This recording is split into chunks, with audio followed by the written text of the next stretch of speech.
squared is gamma, right? And then that's minus mc squared. And then if you factor out the mc squared, you get gamma minus 1 times mc squared. So you see the expression written like this quite often. But don't let the gamma throw you off. It's the gamma is defined as 1 over the square root of 1 minus v squared over c squared. And also, something that may confuse you is the following, right? The first time that I introduced gamma was in the context of a frame of reference, x, y, and the z-axis was out of the board, so this was s. And then I said that there was another frame of reference, moving parallel to the x-axis, with its x-axis. We called it x prime, and this one was y prime, s prime, and this one was moving at speed u. Constant, right? Relative to the other frame of reference. At a constant velocity, right? In special relativity, you don't consider the acceleration, so constant velocity. And we said that the x coordinate of s, the s frame and the s prime frame are both equal to 0 at t equals t prime equals 0. And when I use the velocity transformation equations, what is the velocity that's measured in the moving frame? How are those components of the velocities related to the components of the velocities as measured in the other frame here? I wrote the Lorentz transformation equation sort of like this. Oops.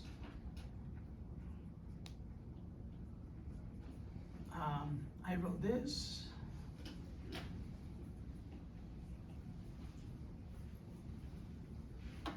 I think this is what it is. But that's when I introduced gamma. And gamma was what? Gamma in this problem was 1 minus u squared. It's the velocity of this relative to that. Right? In here, we are considering an object that's moving. We're considering an object of mass m that's moving, right? Let's say relative to us on the ground. So it is like this is the s prime frame where u is equal to v. So it's just that you might see somewhere in my notes that gamma is 1 over the square root of 1 minus u squared over c squared, and then you might see it as gamma is 1 over the square root of 1 minus v squared over c squared, and then you say, why is it v, why is it u?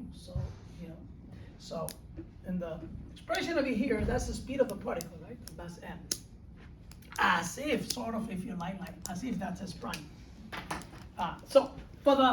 Or let me say it this way, u refers to the motion of one inertial frame of reference relative to the other frame of reference at constant velocity. But you could also have, in this problem, you could have something else, right? You could have an object of mass m.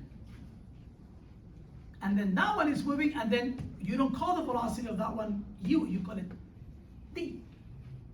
Right?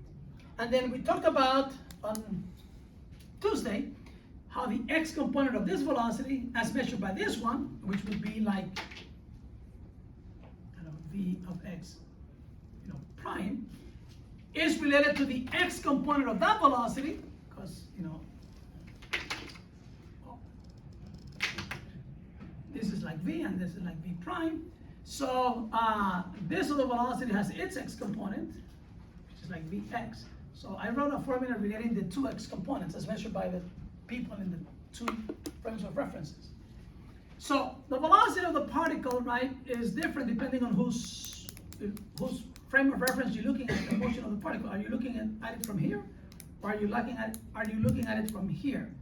So you get different x components of velocities, different y components of velocities, different z components of velocities, and those are the Einstein velocity transformation equations that I wrote down or derived by taking differentials of this and then, dividing both sides by 1/delta t, right? I did that. So that's what that was about. But in this expression for the kinetic energy of the object, right, that gamma is it's 1 over the square root of, in that constant, it'll be the speed of the particle squared over c squared, not a u. So there's a difference.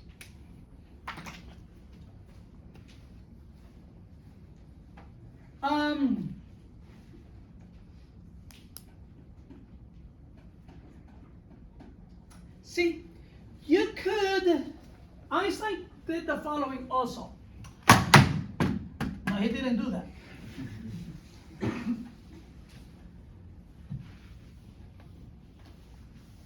So, if you take this equation, right,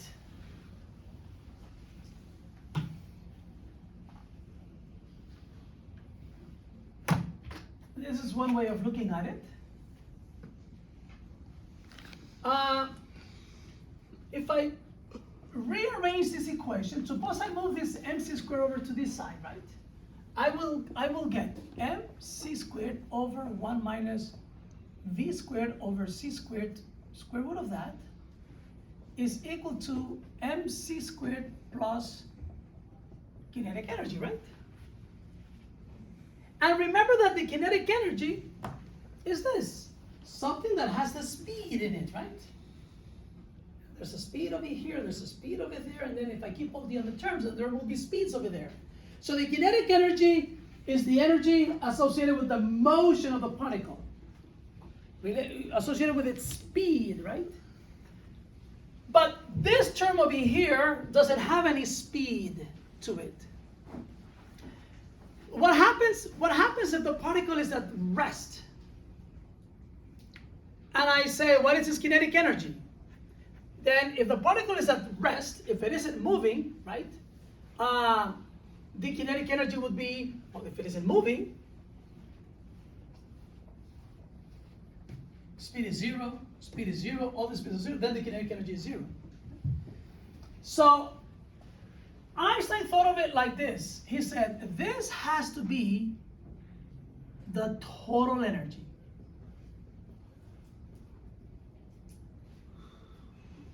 of the particle, of mass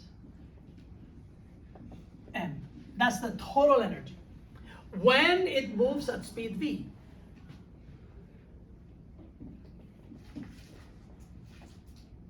Well, even if it doesn't move.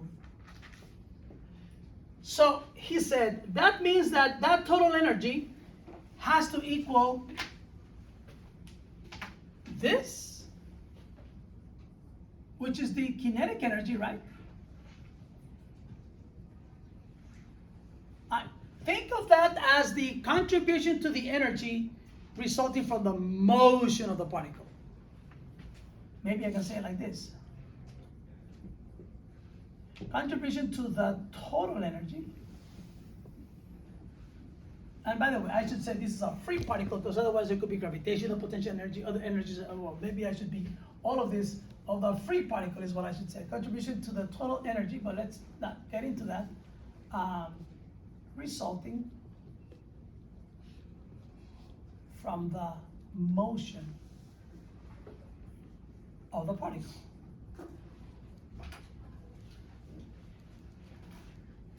So if it's not moving, then this will be zero, the kinetic energy will be zero, and so the total energy will be this. So this is called, therefore, this mc squared is called the rest energy of the particle.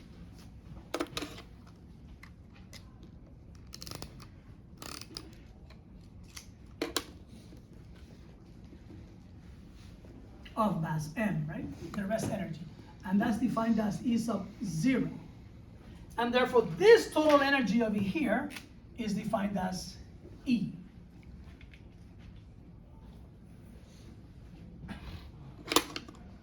And all this discussion is for a free particle. So therefore, this expression may be written like this. E equals the rest energy, which is mc squared, plus the kinetic energy. And this is the total energy, right? which means that the total energy is just mc squared over 1 minus v squared over c squared. If the particle isn't moving, the velocity, the speed is 0. The speed is 0, 1 minus 0 is 1, then the energy is just going to be mc squared.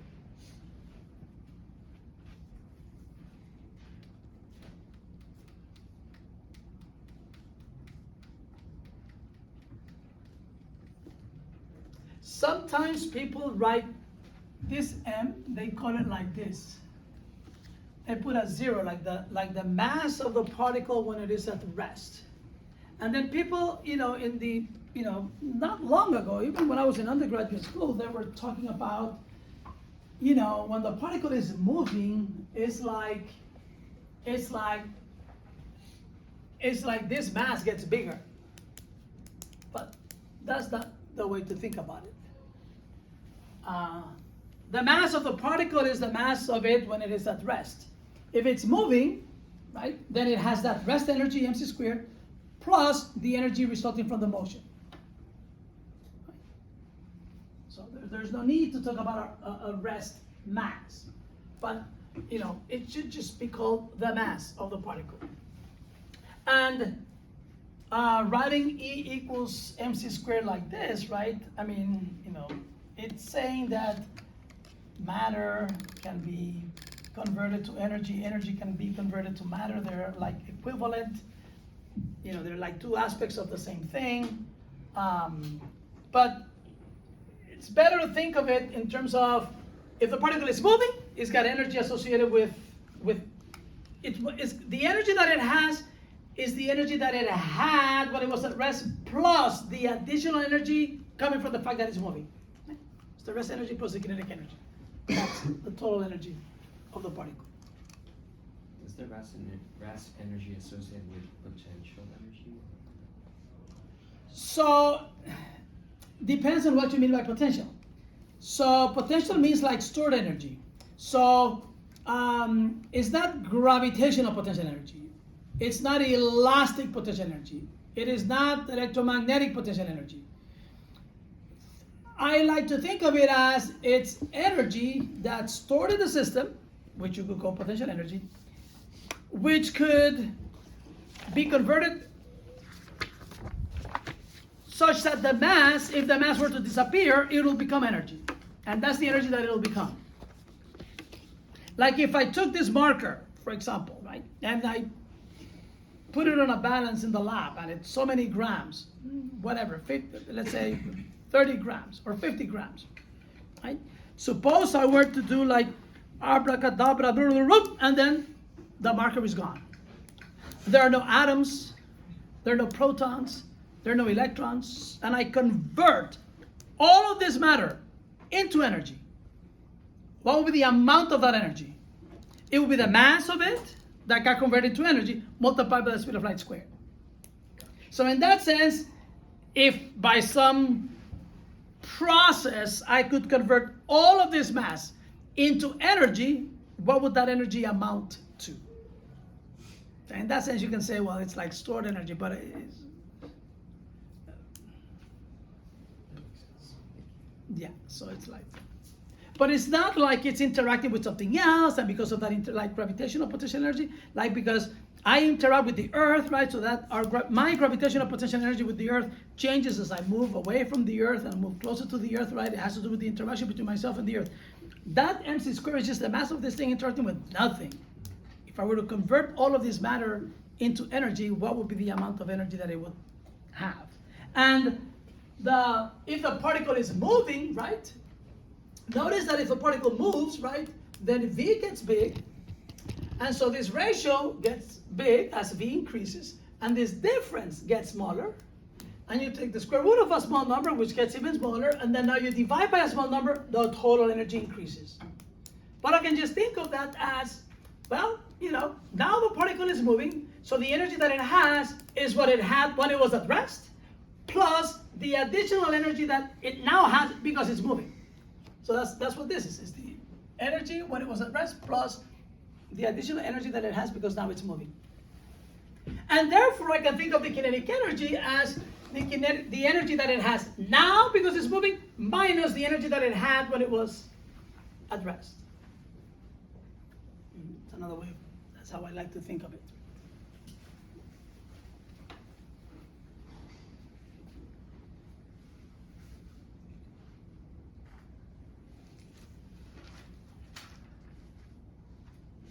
Now, Einstein, right,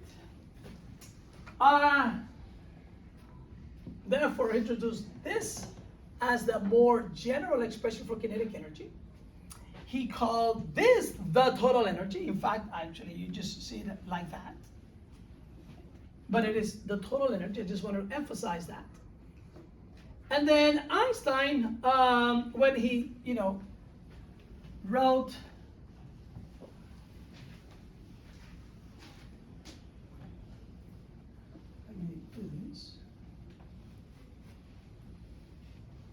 what was the relationship between force and linear momentum that you learned in Physics 185? What's the relationship that you learned in Physics 185 about force and linear momentum? So you learned that the net force is equal to ma, right?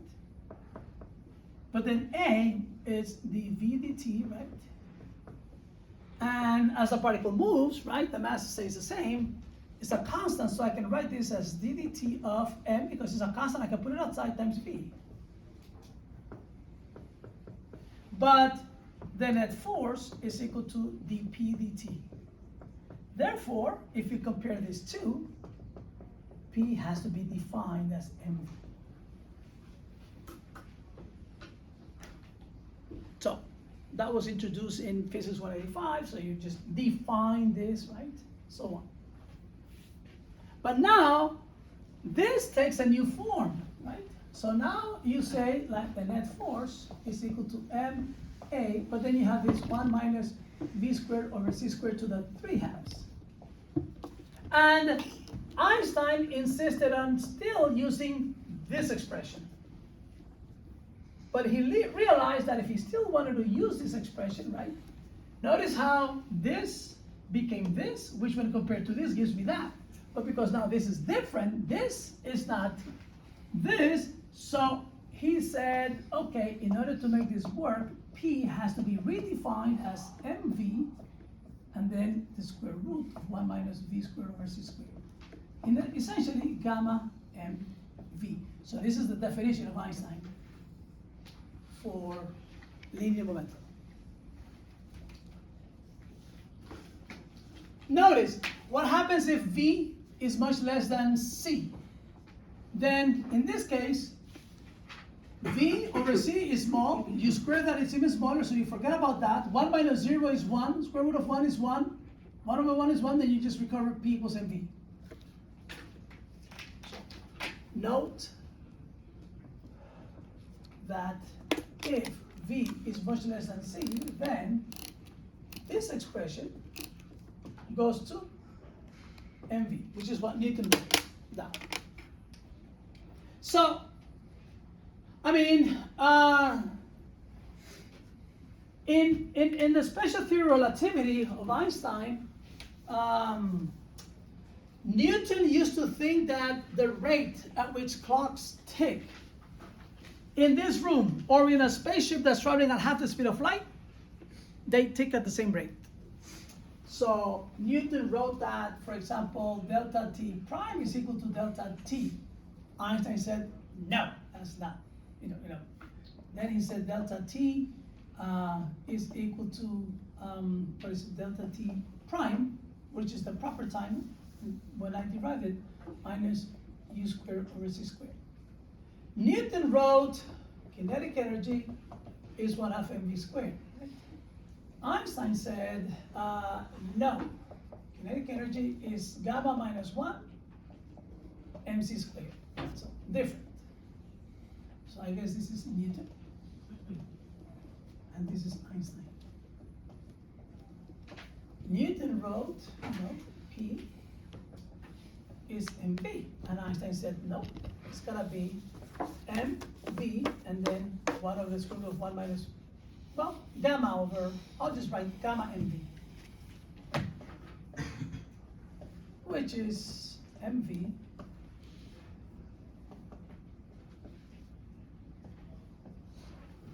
now Newton wrote with this definition of Newton wrote F equals ma, for example. And for the case of an object moving in the same direction that you push, Einstein wrote this. But then you have this denominator here, which is not a square root, it's to the 3/2. By the way, this is the same thing as gamma cubed.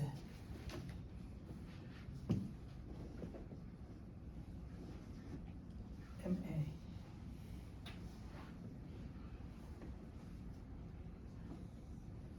And Newton wrote the net force is the PDT, and Einstein kept that. But in order to keep it with this other change over here, he had to define linear momentum like that.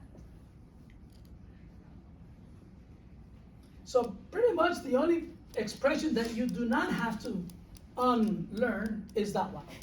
All the others have to be modified if the object is moving at speeds close to the speed of light.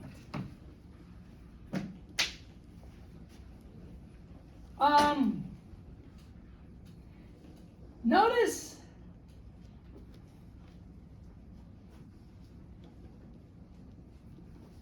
I have this in my notes, so I'm gonna do this. Just notice the following.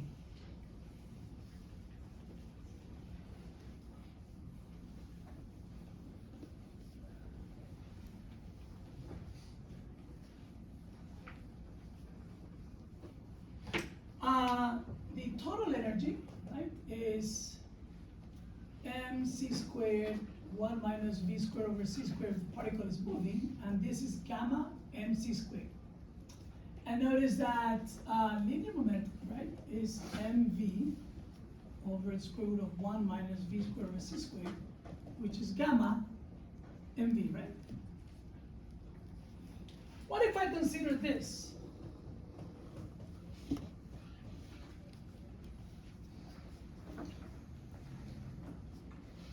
What is this?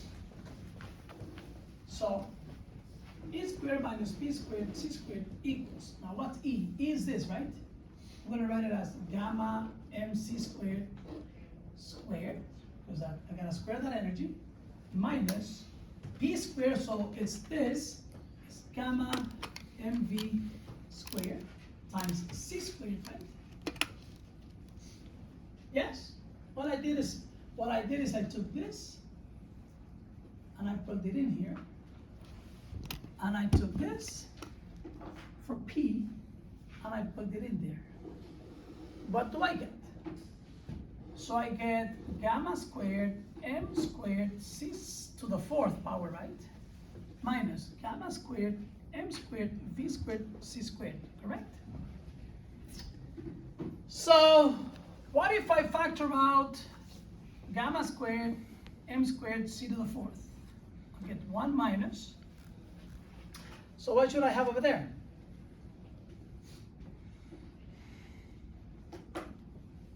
Right? Right?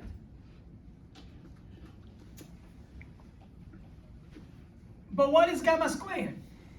If gamma is, I guess I erased it. Since gamma is 1 over the square root of 1 minus v squared over c squared, what would gamma squared be equal to? It would be 1 over 1 minus v squared over c squared without the square root, because I'm squaring it. And then I have m squared c to the 4th here, and then I have all of this. And notice that this cancels that. So what I get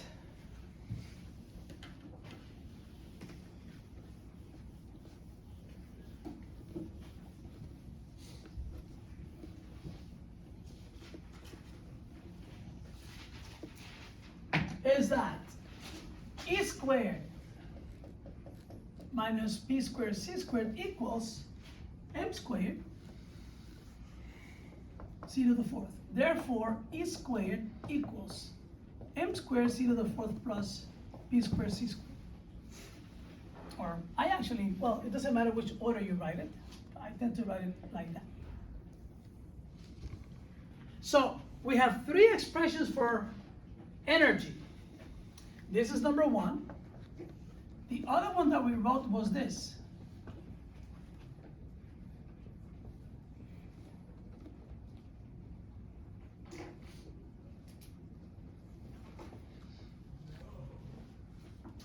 That's number two. And we also wrote this.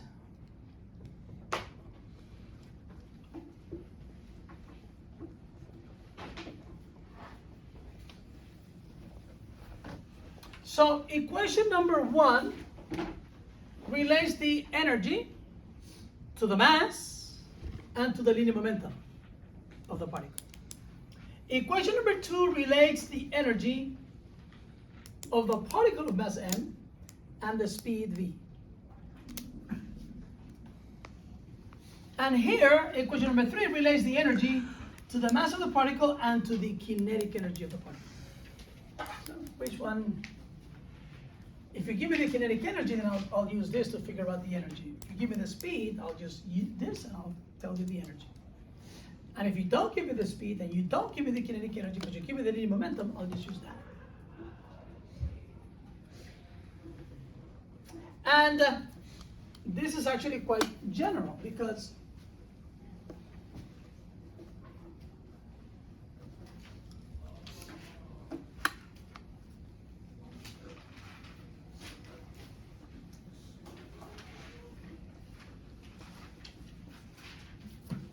see, what if,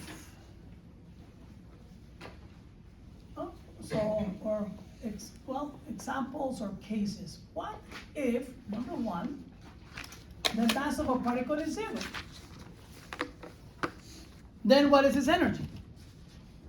The mass of a particle is zero, such as a photon. I said the mass of a particle. You might be thinking, well, how could you call it a particle if it has no mass? But remember we talked about photons are like the particles of light. We talked about the wave-particle duality of light. So for a photon, the mass is zero. And so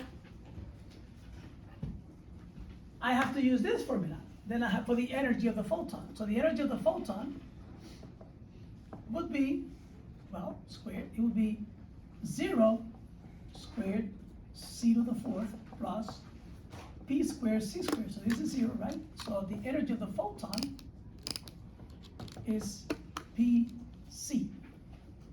Is the linear momentum of the photon multiplied by the speed of the photon, which is c. I tend to call this, it's bad, I tend to call this E gamma. Usually a notation for photons, I call it gamma, but maybe I won't do that. Because we have another gamma over here. So this is the energy of a photon as it relates to its linear momentum.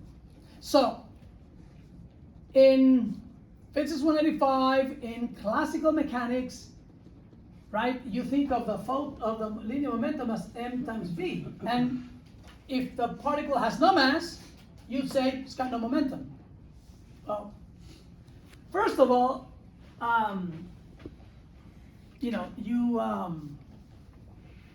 if you use this formula, for example, for a photon, this formula doesn't apply to a photon because the mass of a photon is 0. Well, you could say, well, so what? Doesn't that just mean that the linear momentum of the photon is 0? Well, hold on.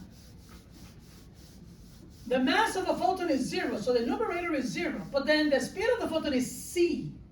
And c squared over c squared is 1. And 1 minus 1 is 0. And the square root of that is 0. So you have, then this expression becomes 0 over 0, which is indeterminate. So this expression with the mass in here does not apply to a photon. It doesn't apply to electromagnetic waves. This expression is for material particles, for particles that have mass. Right? And the same thing happens with this expression. Like, what if I use this formula and I want to apply this to a photon? and I say, well, the mass of a photon is 0, so that means that a photon doesn't have any mass. Oh, hold on.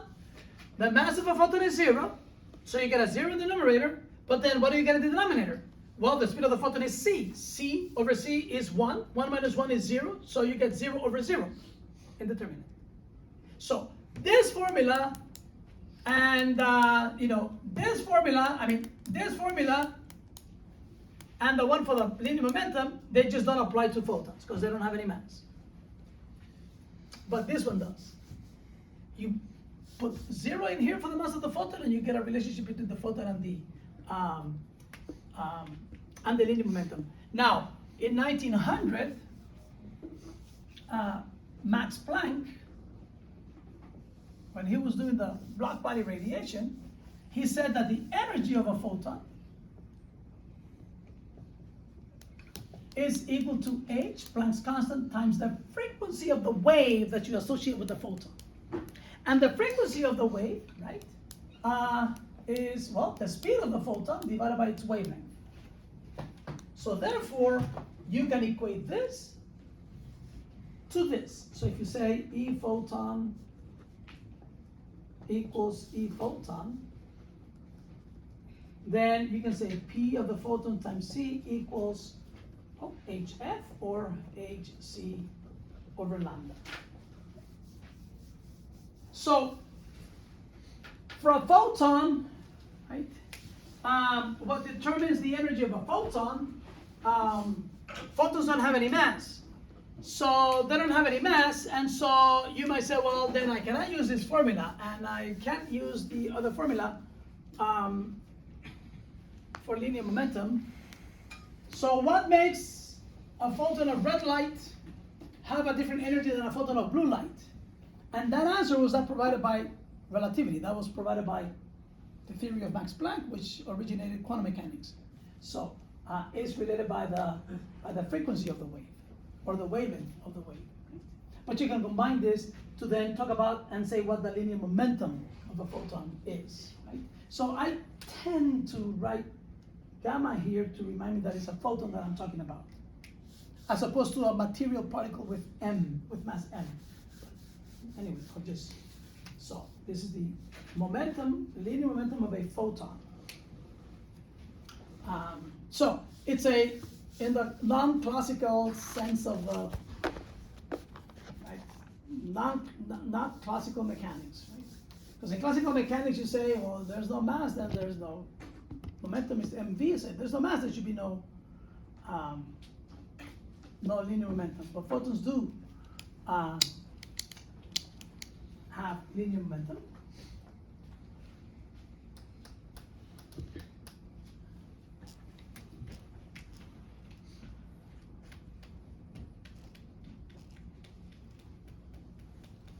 So, and then number 2, what if m is not equal to 0, a particle that has mass, right? Particle has mass, but is at rest. Well, I can take the same expression over here. So E equals P squared C squared plus M squared C to the 4th. So if it is at rest, then this is equal to 0. All right, so using this formula, if it is at rest, I plug 0 over here, this denominator is going to be 1, so the linear momentum will be 0. So that's equal to 0, so therefore E equals M squared M C squared, which is the rest energy, right?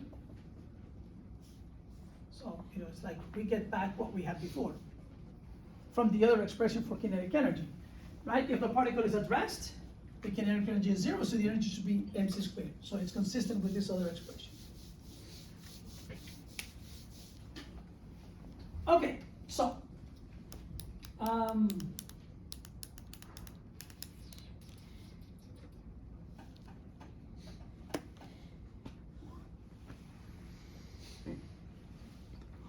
so in my notes I wrote E sub gamma for the energy of a photon. I have some.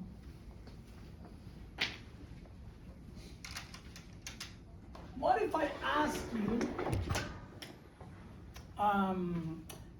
what if there's an electron and it is at rest? So what's the energy of the electron? It is at rest, so it doesn't have kinetic energy.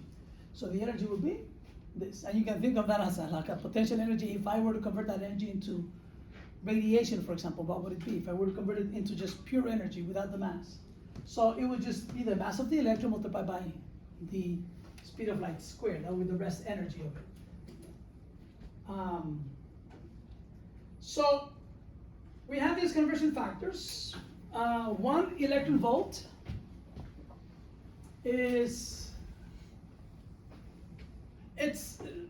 that comes from electromagnetism. This is the energy that's gained by an electron that moves through a voltage of 1 volt. It's that number, which happens to be the charge of the electron. So 1 electron volt is 1.6 times 10 to the minus 19 joules. So an electron volt is a unit of energy, right? So that's a conversion factor.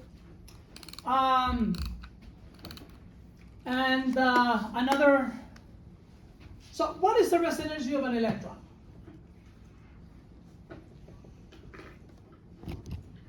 And since I'm asking the rest energy, it means I'm considering an electron at rest. What is the rest energy of an electron? Rest energy. Well, the rest energy is of 0. That's usually used to denote that it is at rest. It's just mc squared. So what is the mass of an electron? It's 9.11 times 10 to the minus 31 kilograms, right? And C is 3 times 10 to the 8th, and I need to square that.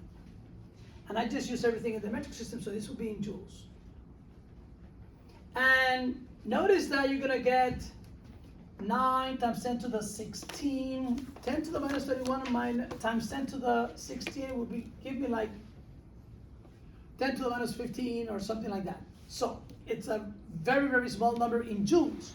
So therefore, it's useful to use that conversion factor over there. So I'm gonna say, I wanna get rid of joules. So I'm gonna put joules down here.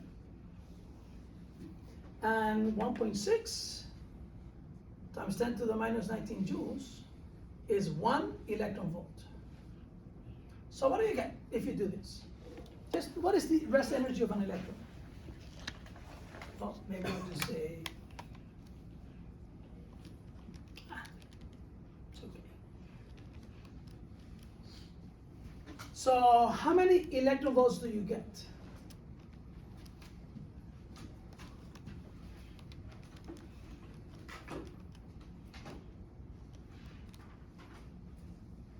It's 1.6 times 10 to the negative 19, right? Yes. There's an invisible 1 in there. Gotcha.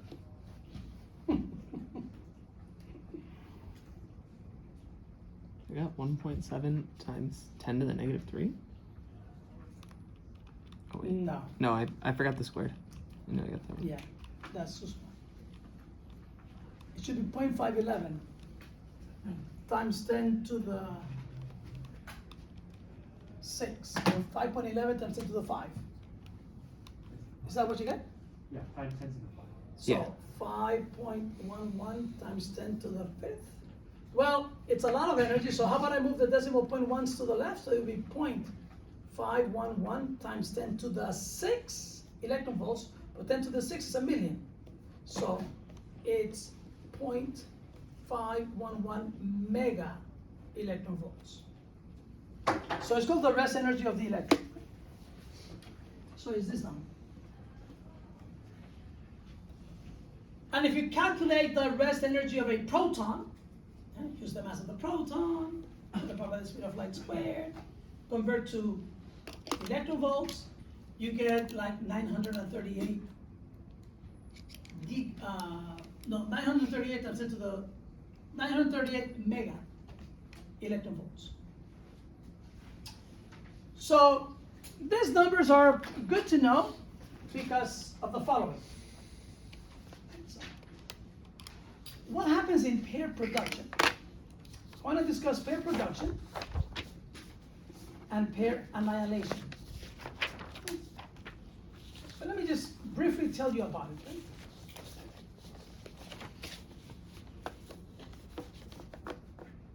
So here's what happens. Here's the process. Don't memorize these formulas. I mean, for these processes. What I do is I visualize the process and then I write down the equations. And then from there so the question is this. So this is called pair production.